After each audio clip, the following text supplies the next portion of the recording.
Assalamualaikum warahmatullahi wabarakatuh. Pemirsa Lentera Ramadan yang berbahagia, alhamdulillah kita saat ini kembali dipertemukan dengan bulan Ramadan. Bagi kita semua, apalagi yang berusia dewasa, tentu saja ini bukan pengalaman pertama. Ini adalah kesekian kalinya kita diberi kesempatan oleh Allah untuk menikmati jamuan di bulan Ramadan ini. Dalam kesempatan yang terbatas ini, saya ingin mengajak kita semua untuk memaknai kembali Ramadan yang saat ini kita jalani. Jadi kedatangan Ramadan yang kesekian kalinya buat kita ini tentu saja harus membawa perubahan yang lebih baik lagi daripada Ramadan sebelumnya.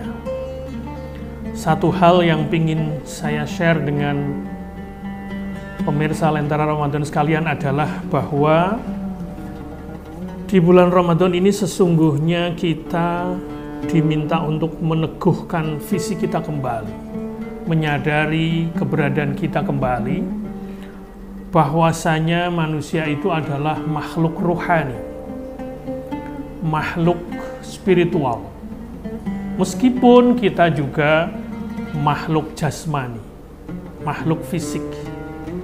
Karena kalau tanpa ruhani, tanpa pikiran, tanpa perasaan, tanpa jiwa, manusia itu pada dasarnya tidak ada bedanya dengan binatang dan tumbuhan. Ramadan itu adalah sebuah bukti di mana kita di dalam Ramadan ini kita berpuasa.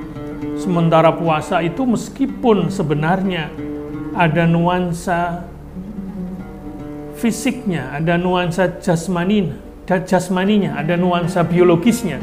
Namun demikian sesungguhnya puasa itu sebenarnya adalah merupakan ibadah ruhaniyah. Di mana kita dalam bulan puasa ini, ketika kita berpuasa ini, kita diminta untuk mengedepankan aspek rohani kita daripada jasmani kita. Buktinya, ketika sehari-hari secara fisik, secara jasmani, kita butuh makan dan minum, dan yang lainnya, aktivitas tidur dan sebagainya. Tetapi selama puasa ini, selama Ramadan ini, kita diminta untuk mengendalikan itu semua. Kita diminta untuk tidak makan dalam waktu tertentu, yaitu dari subuh sampai maghrib, kira-kira 14 jam untuk ukuran kita di Indonesia. Itu menunjukkan bahwa sebenarnya kita bisa mengendalikan jasmani kita. Kita harus menjadikan rohani kita sebagai panglima dalam kehidupan kita ini, dalam diri kita. Hati kita ini harus bisa mengendalikan berbagai keinginan-keinginan atau aspek-aspek jasmaniah dalam diri kita. Jadi jangan sampai kita sebagai manusia itu justru menyerah kepada kebutuhan-kebutuhan fisik, kebutuhan-kebutuhan jasmaniah, sehingga kemudian kita menjadi orang yang tidak punya jiwa, tidak punya rohani, tidak punya pikiran yang sehat.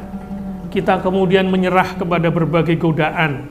Godaan itu bisa disimbolkan dengan makan dan minum yang kita latih dan kita kendalikan selama bulan Ramadan ini. Kita harus tahu bahwa dalam kehidupan kita ini tentu saja banyak godaan, dari mulai hal-hal yang terkait dengan gaya hidup, konsumsi, jabatan dan sebagainya, yang itu dilambangkan dengan kebutuhan makan dan minum, dan hubungan biologis antara suami istri yang harus kita kendalikan di siang hari. Itu adalah merupakan pelajaran buat kita agar kita bisa melawan, bisa mengendalikan, bisa mengarahkan agar dalam hidup kita ini tidak kemudian berjalan secara tidak karuan. Kita tidak menjadi orang yang menaati aturan, kita menjadi orang yang suka melanggar dan seterusnya. Nah, dengan puasa ini adalah sebuah mekanisme dari Allah yang diperuntukkan untuk kita, untuk bisa kita latihkan, kita biasakan dalam kehidupan kita sehari-hari. Jadi pada dasarnya Ramadan ini juga mengajarkan kita untuk bisa melawan diri kita.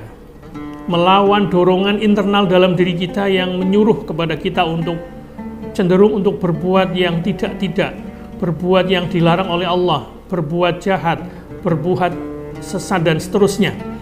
Itu adalah tantangan buat kita. Dengan Ramadan ini kita diminta untuk berjuang bukan melawan siapa-siapa, tetapi melawan diri kita sendiri. Barangkali kita pernah menjadi orang yang juara, mengalahkan orang lain, bisa memenangkan pertandingan, tetapi apakah kita berani mengklaim bahwa kita sudah berani mengalahkan diri kita sendiri? Itulah PR kita bersama, agar Ramadan tahun ini menjadi Ramadan yang lebih ngefek pada diri kita, terutama pada jiwa kita dan kepribadian kita. Demikian, semoga bermanfaat. Wassalamualaikum warahmatullahi wabarakatuh.